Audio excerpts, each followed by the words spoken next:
Hello দর্শক, আসসালামু আলাইকুম। আশা করি সকলে ভালো আছেন। তো দর্শক দেখেন আমরা কীভাবে আমাদের পুকুরের পাশ দিয়ে এই পাট শাকগুলো চাষ করে থাকি। তো দর্শক আপনারা চাইলে কিন্তু আপনাদের পুকুরের পাশ দিয়ে কিন্তু বা আপনাদের প্রতি জমিতেও কিন্তু এই পাট শাকগুলো চাষ করতে পারেন। তো দর্শক দেখেন কিন্তু আমরা আমাদের পুরো পুকুরের পাড় দিয়ে কিন্তু এই পাট শাকগুলো চাষ করেছি। তো দর্শক এই পাট শাকগুলো কিন্তু আমরা বাজারে নিয়ে বিক্রি করে থাকি এবং পাশাপাশি কিন্তু আমরা নিজেরাও খেয়ে থাকি। তো দর্শক আপনারা চাইলে কিন্তু এভাবে আপনাদের পুকুরের পাশ দিয়ে কিন্তু এই পাট শাকগুলো চাষ করে ভালো টাকা লাভবান করতে পারবেন।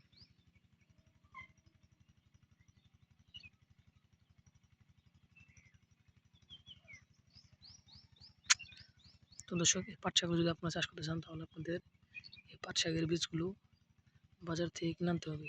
তারপর সেই বীজগুলো আপনারা চিঠি রোপণ করে দিলেই এরকম আপনাদের পাট শাকগুলো কিন্তু আস্তে আস্তে বড় হয়ে যাবে। তখন সেগুলো কিন্তু আপনারা তুলে নিয়ে বাজারে বিক্রি করতে পারবেন এবং পাশাপাশি আপনারা নিজেরাও খেতে পারবেন।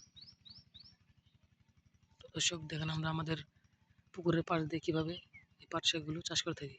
তো দর্শক এইভাবে কিন্তু আপনারা আপনাদের পুকুরের পাশ দিয়ে কিন্তু এই পাট শাকগুলো চাষ করতে পারেন।